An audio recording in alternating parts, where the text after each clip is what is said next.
Right, kid. We're back in it. Get here when you can. Another stunt? I'll be right there.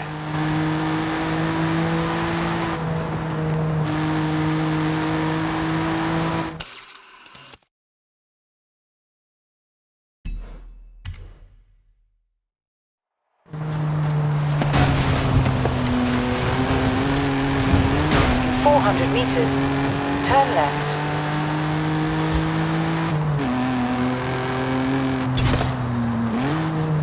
Turn left.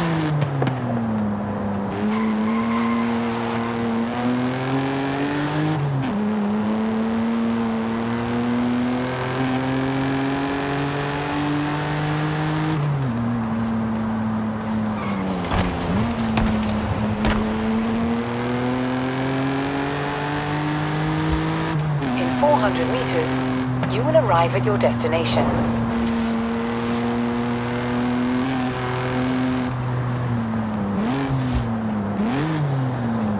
You have arrived at your destination.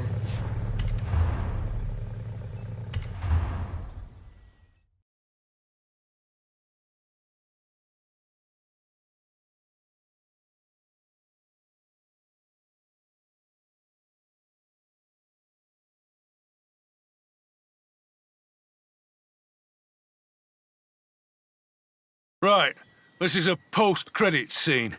And according to the call sheet, Victor wants... both of you. Both of us? He doesn't know I exist, right?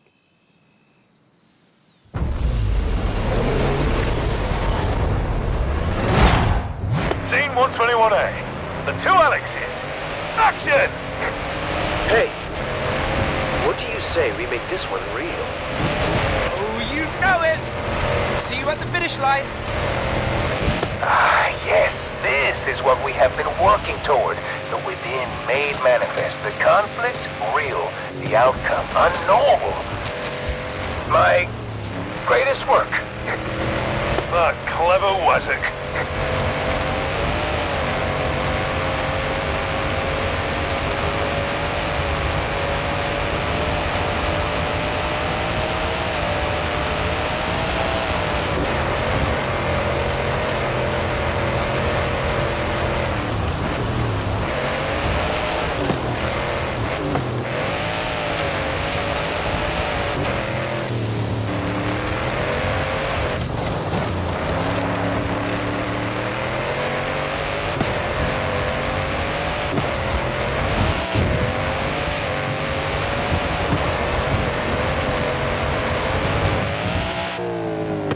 Cut and print.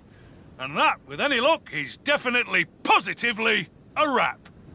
So, Victor's asked me to join his remake of Rendezvous. Turns out he saw the thing we did in Edinburgh. It's a huge opportunity.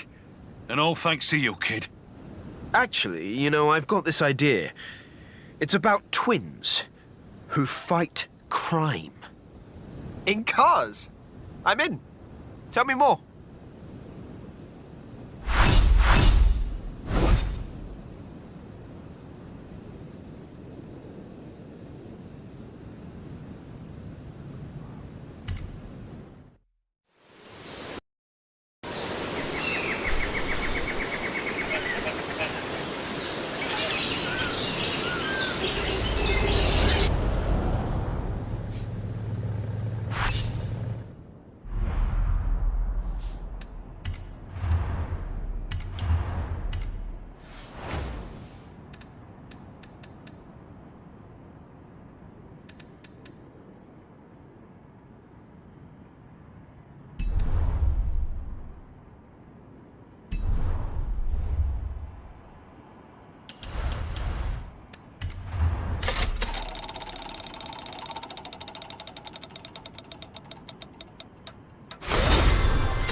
Let me guess. Today's episode of Mexican Automotive History with Ramiro is about the Baja 1000. You are very perceptive, my friend. This dune buggy was the first car to race here. Let's take it for a spin.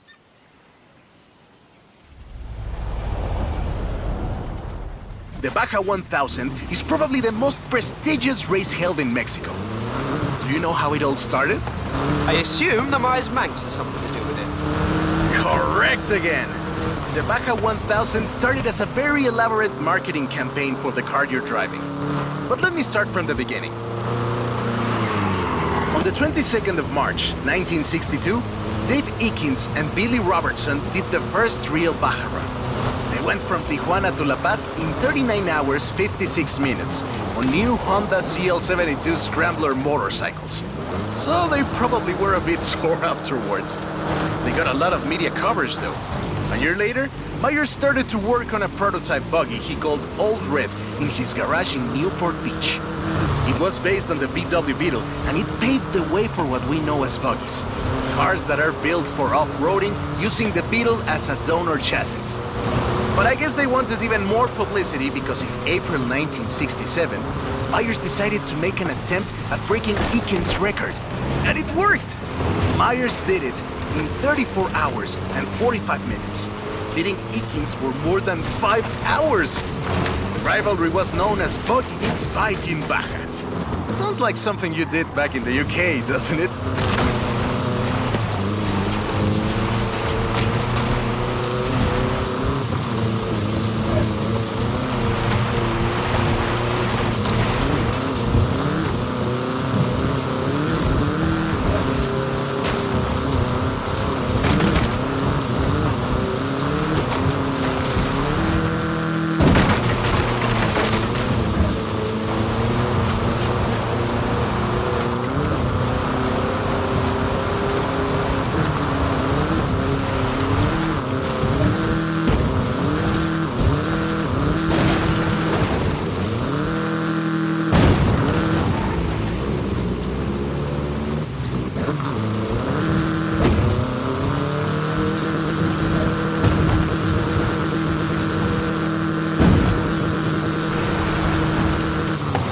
Myers Manx became an overnight sensation as a result, and suddenly they were friendly races all across the Baja.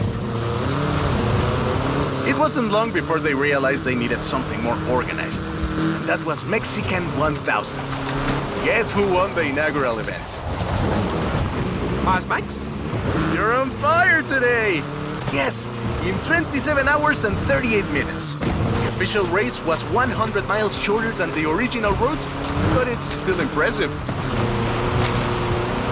The Mexican 1000 was later renamed to the Baja 1000 and is run to this day.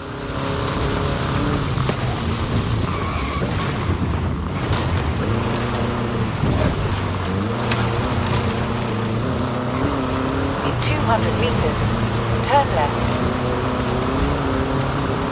Turn left.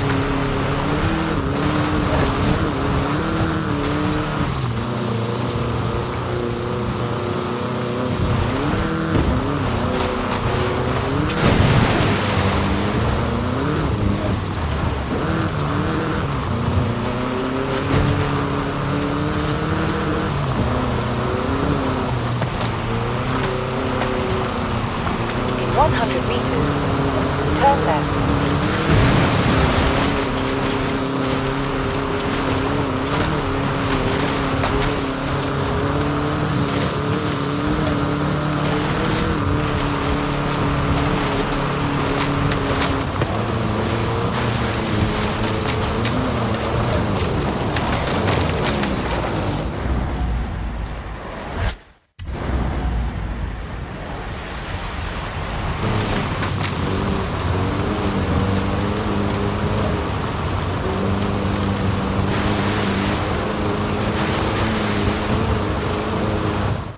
I love that story. My abuela used to tell it to me at least once a year.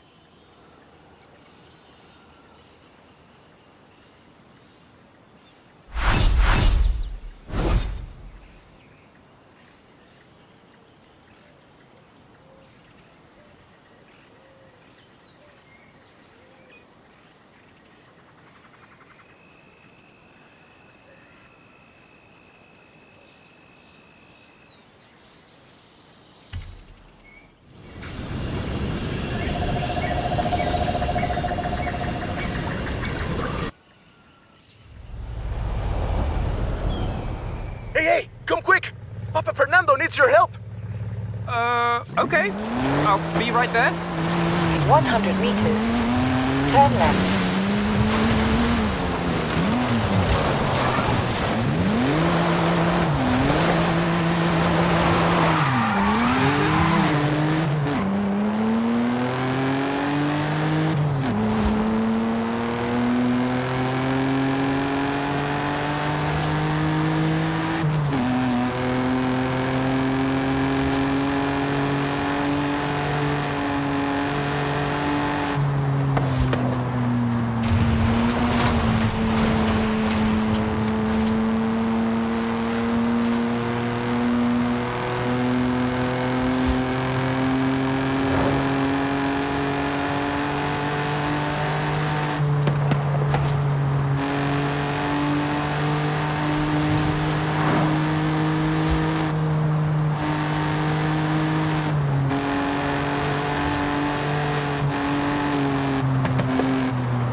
In 400 meters, turn right.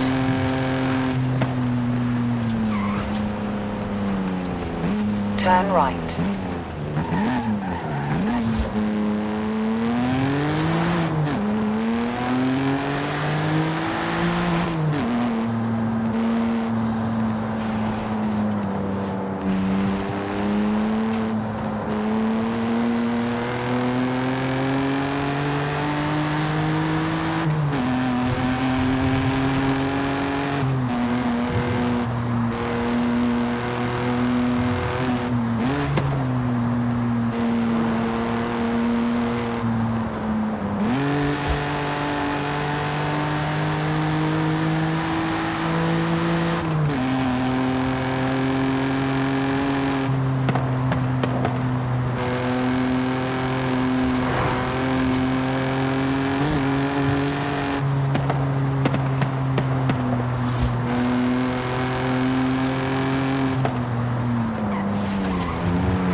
In 400 meters, turn sharp left.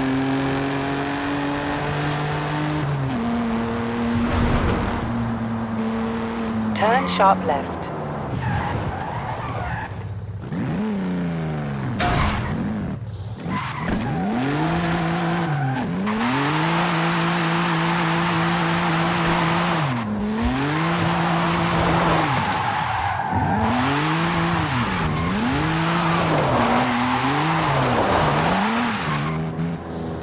In 200 meters, turn left.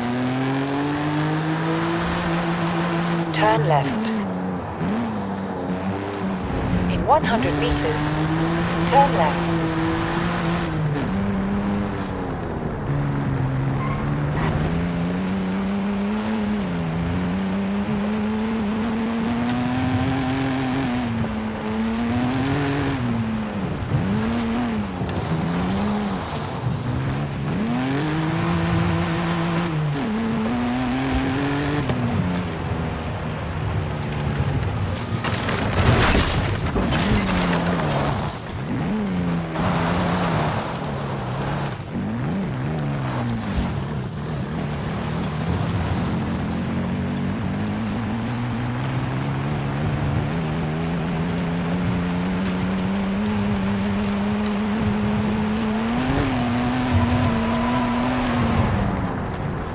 You have arrived at your destination.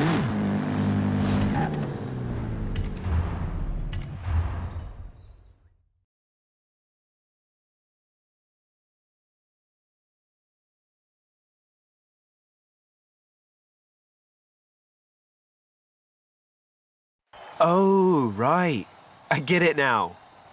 To be honest, though, it was me who needed your help, not Papa Fernando. I can't fault that logic. Who are the other racers?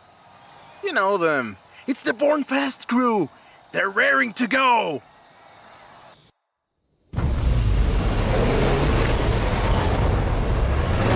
Toy, he's eager. But this isn't really a street race. There's no checkpoints, just a finish line. So keep to the route and get there first.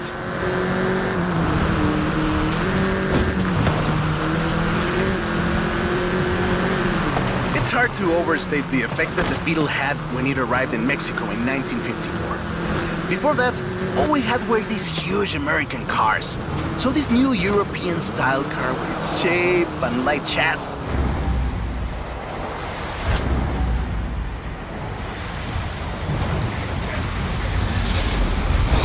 And those adorable headlights and an engine that anyone with a tractor could fix was, well, a complete game changer. They were so exciting that they were displayed at the Ciudad Universitaria in Mexico City, and there were lines to come and see this new car. Nice overtake!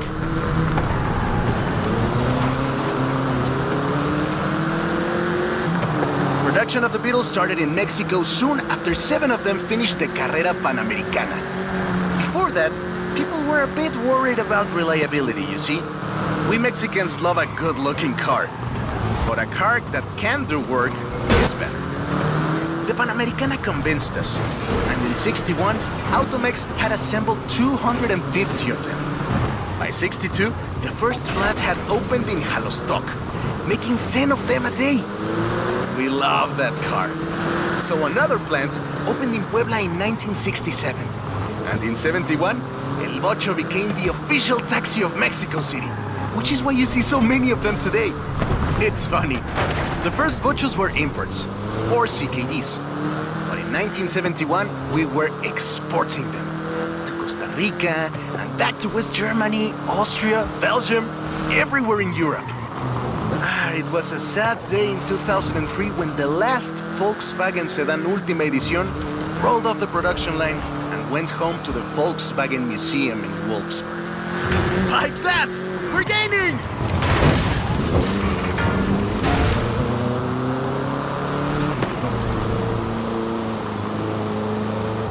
Now that's more like it! Eso, Bochito! Eso! So loved was the Bocho that it eventually outsold the Ford Model T to become the world's best-selling car. It was the first to reach 20 million sales. Sure, other cars have staked their claim on that title in recent years, but none are so timeless and unchanged as the Bocho.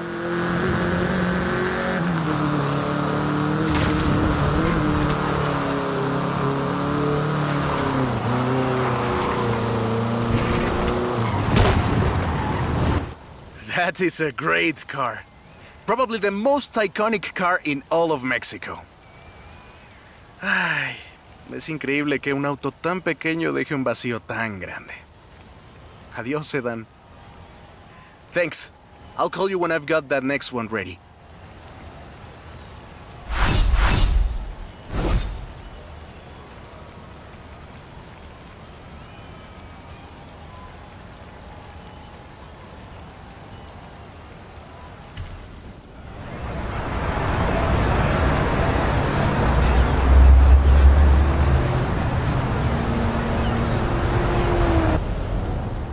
I have a brilliant idea!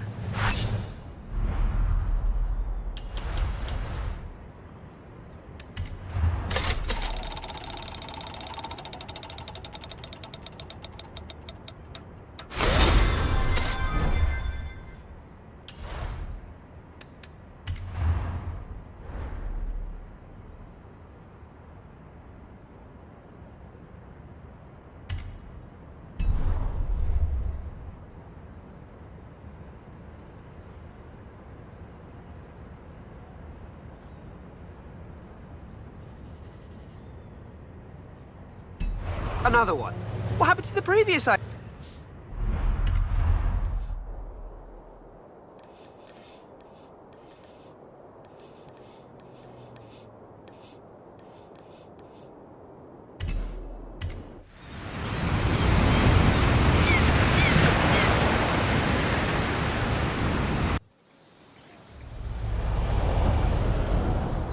idea. This one is better. Meet me in town.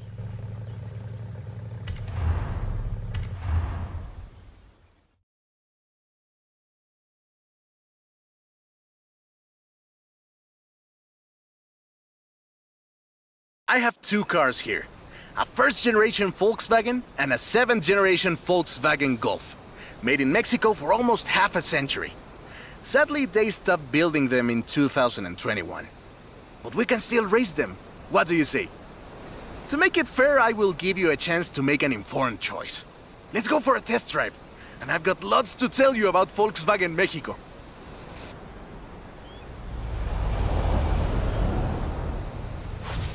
Volkswagen Mexico headquarters are in Puebla City. It started production in 1967 with the famous Beetle. As we call it, the Bocho.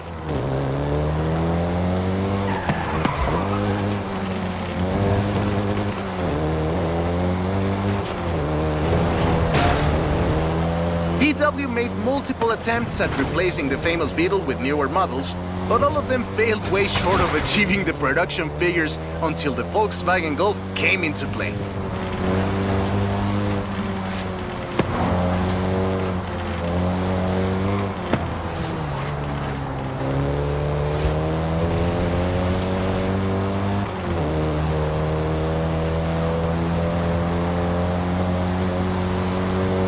The first generation was released in Mexico as the Volkswagen Caribe, and had quite a few variations, including the Golf GTI you're driving right now.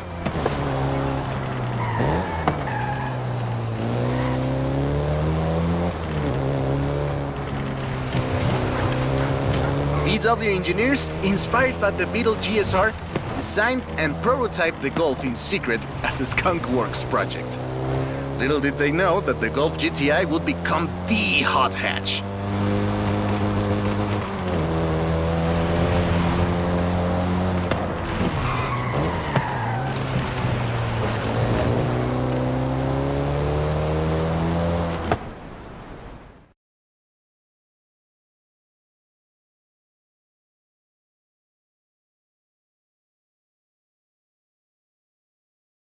Shall we jump 40 years in the future and try the 7th generation?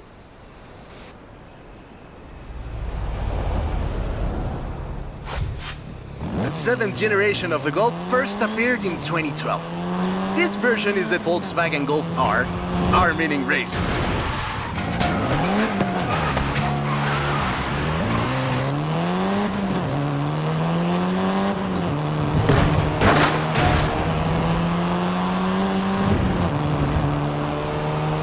This was the fastest Golf in the range, with a 0 to 60 time of 5.1 seconds.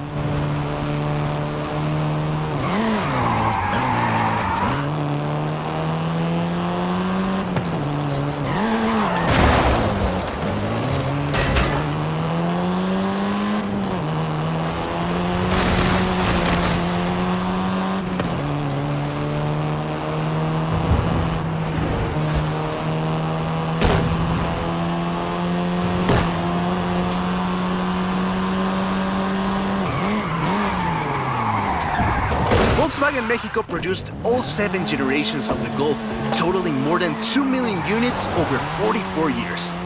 In fact, a lot of Golfs you find in the US were built here.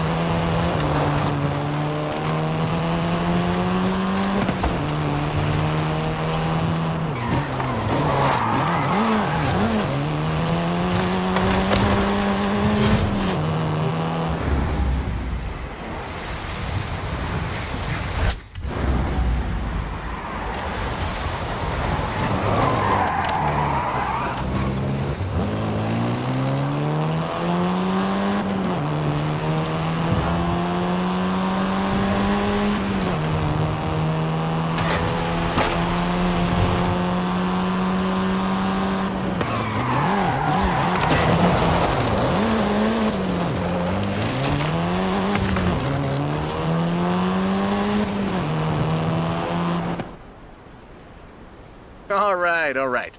Enough driving around. Let's go head to head, after you've had a chance to rest.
I hope you know some shortcuts.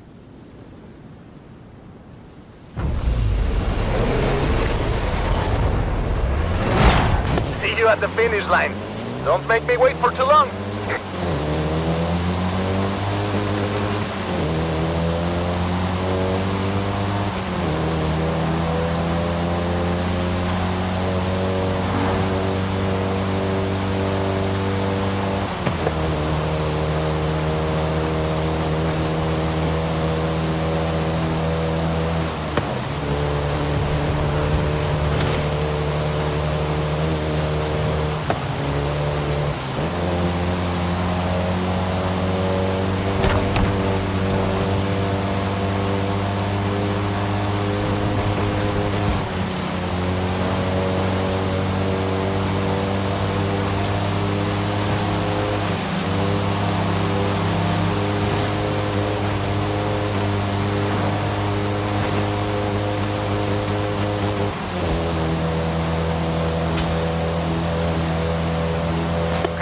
I see what you're doing, but you still can't win.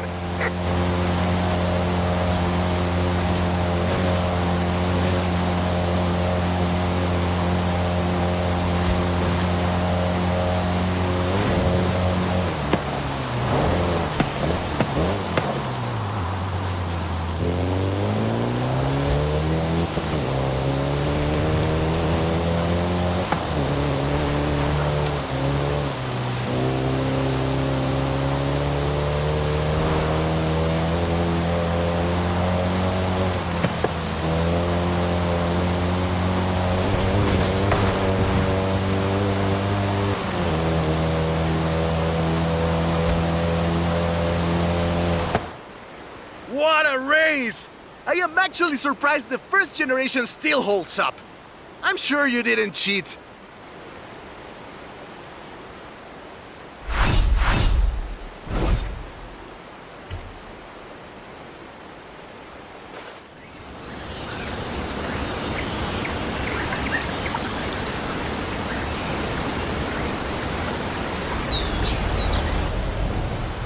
I have a story to tell you, my friend.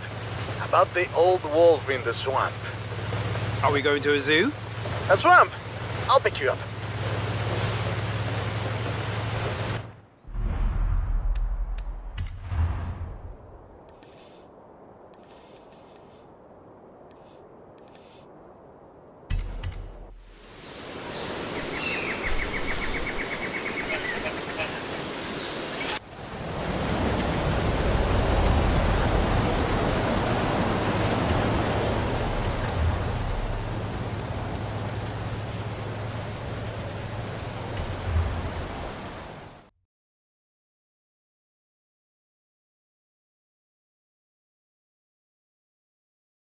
That's the old wolf.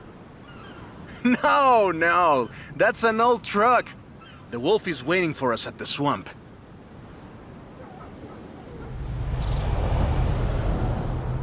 Haley asked us to clear some debris, and I've got just the car. But we need to get there first. Of course! Who do you think I am? The driver who destroyed a record-breaking amount of fences. That's fair.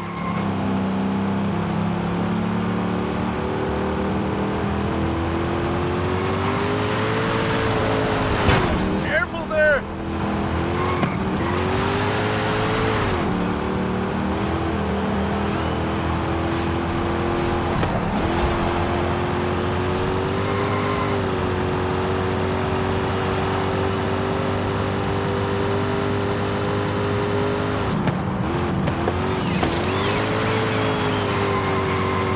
In 400 meters, turn right.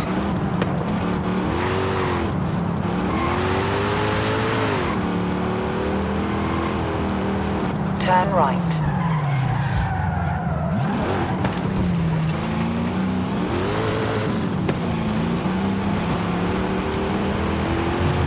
In 200 meters, turn right. Turn right. See? Got it here in one piece. And gave me a few heart attacks. This car is too old for this kind of driving!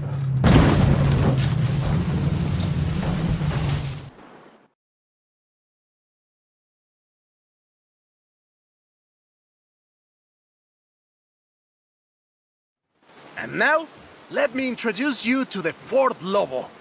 This car is more your style. Now that's a hecking good wolf.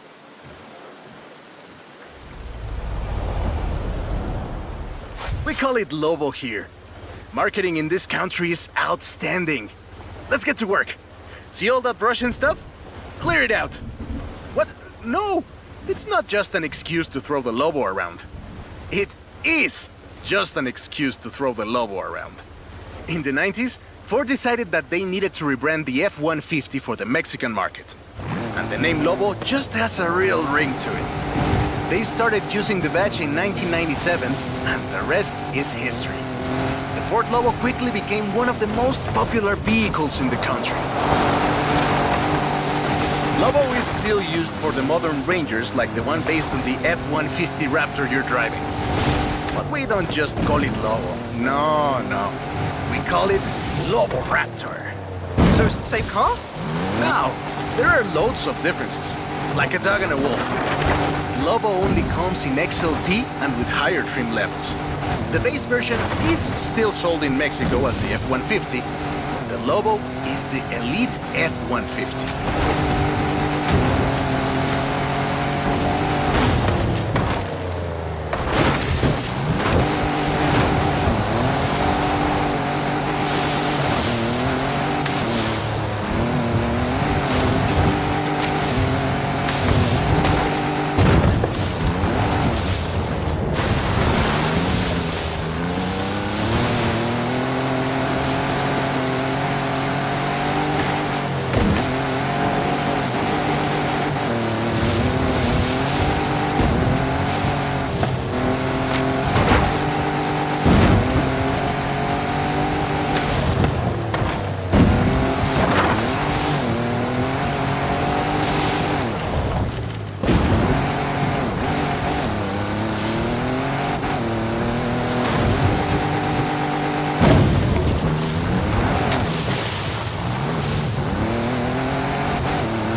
Great.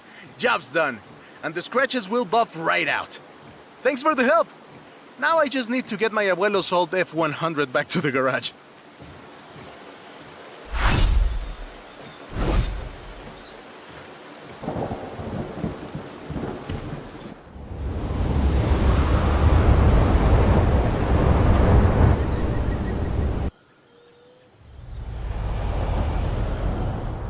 I've got 1,400 horses.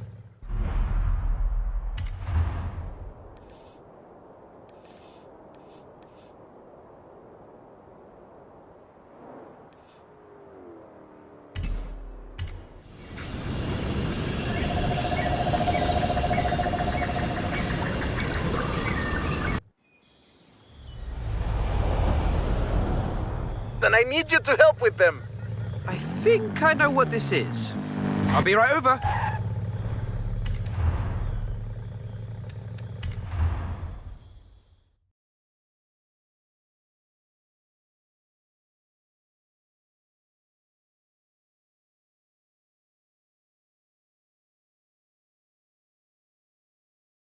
Hey there! So, look at this. 1,400 horses of electric Ford Mustang. Get in!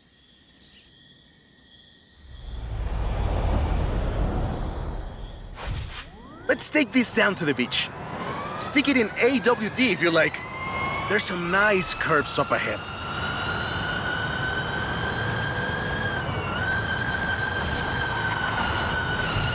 Whoa! How do you make it go around corners like that? I'm really asking.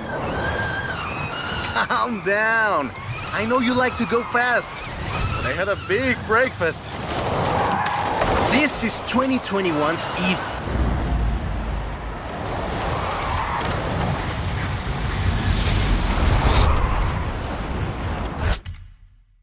of the year. And it was up against things like the Taycan and the e-tron and the Recharge. It set 3 Guinness World Records, and it's inspired by the beautiful original Mach 1. And I'm telling you all of this because the Mach E was built right here in Mexico at Cuautitlán Assembly. Hey, I have to keep this bag. Be careful with it. Cuautitlán Assembly has been building cars since the 60s. And more than 2.2 million cars later, we're sitting in an actual space machine made here in Mexico. Quite a journey from Cougars and Thunderbirds and F-150s to this. This isn't just a prototype. Cuautitlán Assembly does a range of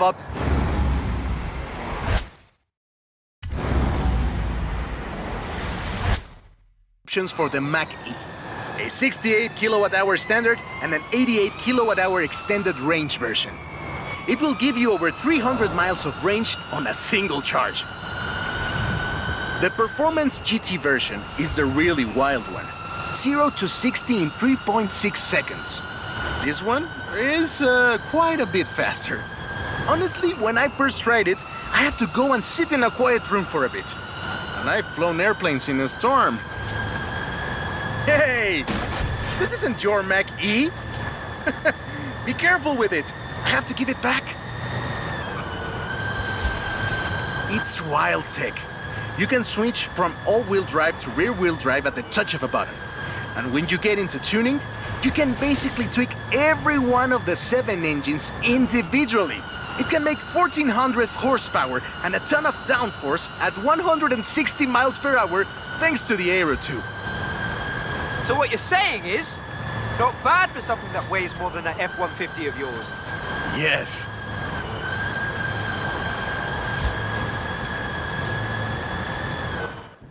And there we go. Sunrise over the sea. Beautiful. But we're not done. There's one more thing to look at. I'll let you know as soon as I have, found it.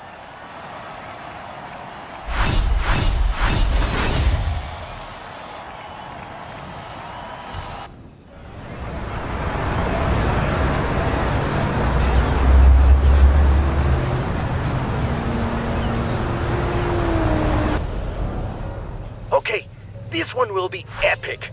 I found a Porsche Carrera. You know what that means? Racing? And what do you mean, found? In a barn, of course. And of course it's racing.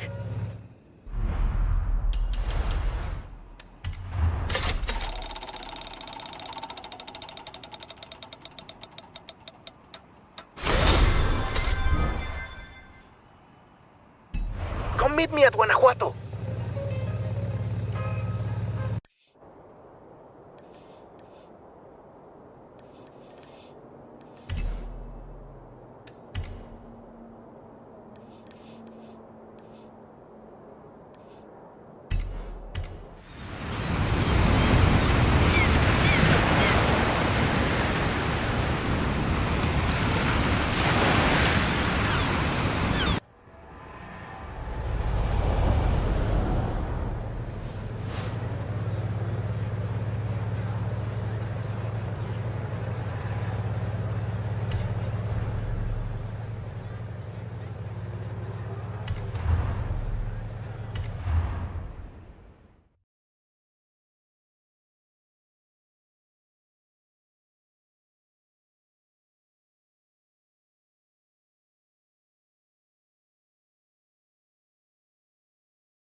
This beauty got her name from the Carrera Panamericana.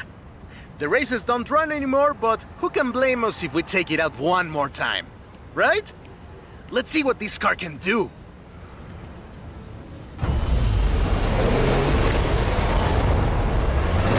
There's Jamin! Guess he wanted one last race. Let's do this!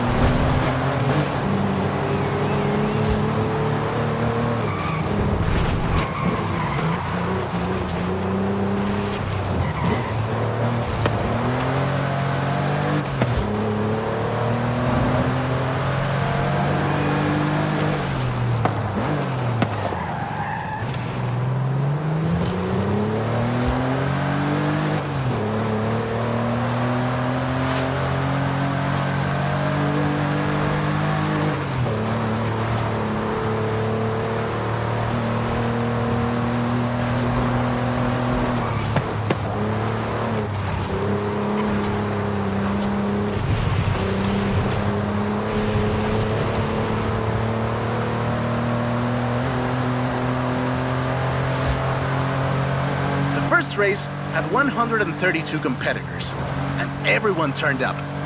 Amateurs to F1 drivers, men, women, professionals, anyone who had a car. Do you know anyone who participated? Aleja thinks Papa Fernando did, but she thinks Papa Fernando did everything. I know we used to go to the races with my grandfather. Ah, qué buenos recuerdos. There was no speed limit before 2012, and you'd see cars doing 180 miles per hour. Not that I'd know anything about that. 2,178 miles of the Pan American Highway run through Mexico. The race itself had 9 stages and lasted 5 days. But the sheer distance wasn't the only challenge. Constant changes in the elevations from sea level to 3 kilometers up. The most challenging road race in the world. The winner of the very first Carrera Panamericana was Herschel McGriff, who drove an Oldsmobile 88 at an average speed of 88 miles per hour. The Porsche Carrera got its name thanks to Hans Hermann, who won the small sports cars category in 1954. He drove the Porsche 550 Spider and came 3rd overall. He was sick before the race, and his tires came off at the start. He really pulled through against the odds. Porsche had 6 cars competing in 1954, and all of them made it through the end. A lot of others didn't, let me tell you. Enjoying yourself, are you? Yeah, I kinda had a feeling you were. 1954 was the last year the original Carrera Panamericana took place. But it gave us the most famous Porsche model, the Carrera you're driving right now. The Carrera RS 2.7 was the first production street racing 911. It was built on the 911S 2.4, the fastest Porsche you could buy at the time, and a popular choice in the later Carrera Panamericana races. The race was revived in 1988 and ran to 2016, staying true to the original races. This is Jamin's exit. It's been fun, my friend. Take care. Looking forward to seeing what you can do out there. Have fun now, yeah? Great race. Almost like we did a little Panamericana with a friend. Anyways, hope you had fun with this little stroll through cars hechos en Mexico. It was great! And let me know if you, find any other cars like that.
You got here just in time.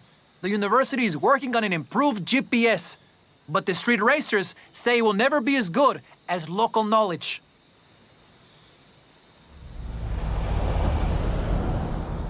I've programmed the route using Anna, but you're going to try to find shortcuts. I'll watch the telemetry and evaluate it using an efficiency algorithm. Does that make sense? Tech versus gut. Got it. Exactamente. Oh, speaking of guts, Prima Ale has been working on the GR Supra. Yeah, I noticed. Bien. Much faster.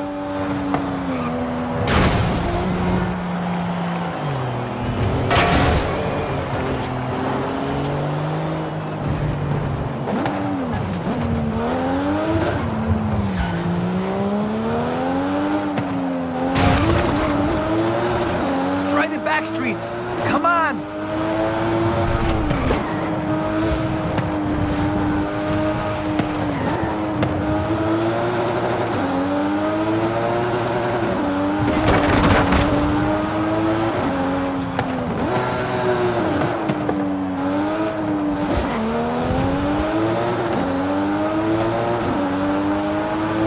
This is much quicker. No offense to Anna, of course. GPS doesn't matter if you drive fast. According to the telemetry and my efficiency algorithm, that was a lot of fun. Es verdad, street racers have their shortcuts, but without GPS technology, there'd be nothing to compare. Well, I'll let you get back to the streets. Adios! I try not to take sides.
You see, I have all this equipment to conduct geographical surveys, but we could just as easily use it to make stunt videos, no?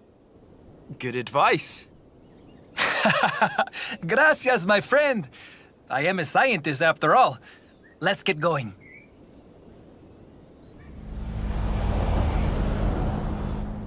I built a small route on the mountain with switchbacks and big air. Time to head down. Stick to the roads for drifting, or take a shortcut for some big air. I'll be taking survey data along the way. You just worry about getting Jamin his skill chains. See, research indicates Horizon fans do enjoy drifting. Tiempo para volar. We're breaking things, but it's for science.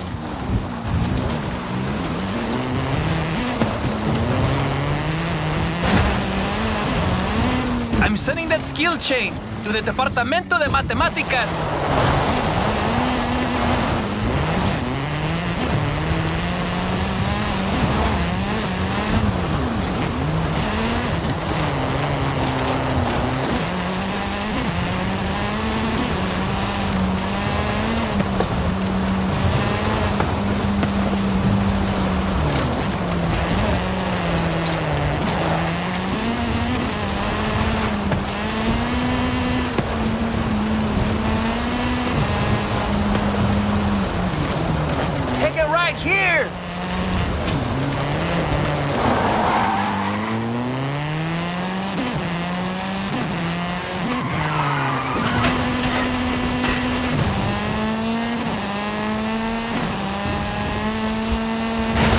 According to the telemetry, you really like smashing things, my friend. All this speed!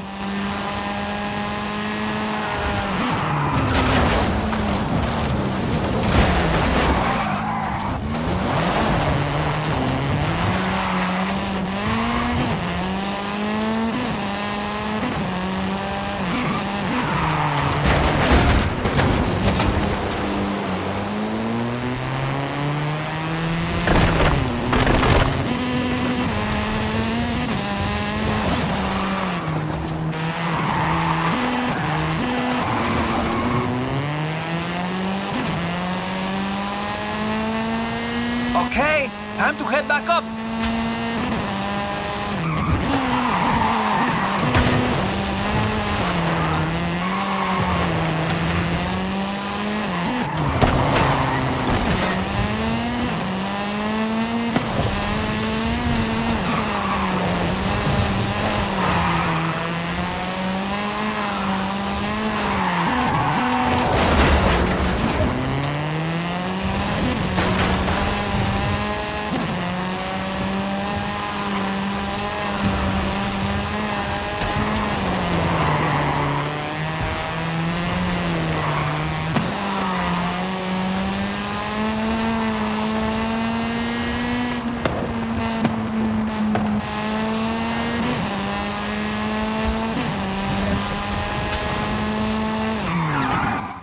That should be enough for Horizon Rush.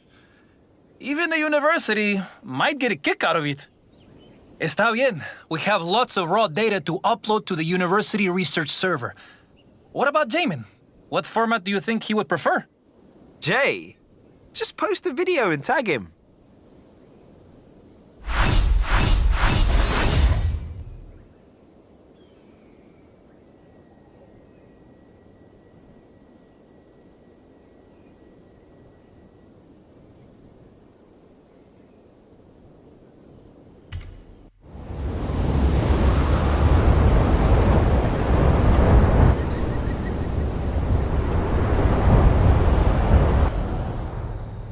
Hola, mi amigo.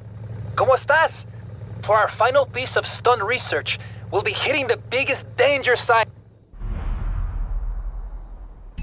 in the canyon. Nice. Jay's idea? The university, actually. Departamento de Física. Though Jay did supply the car. You'd better come down and see this.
You have arrived at your destination.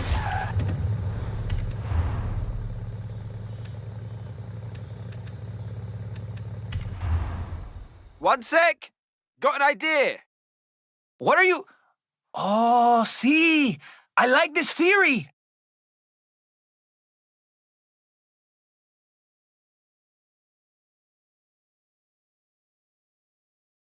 Mercedes AMG 1. Over 1,000 horsepower. What do you think? I think the university should be measuring my heart rate right now. Hey, mine too, my friend. Welcome to Horizon Rush. Are you ready?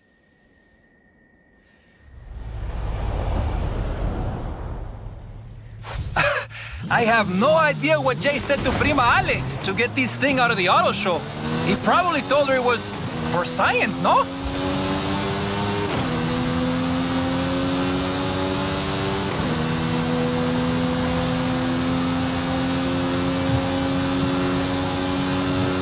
For science! Now head to the danger sign!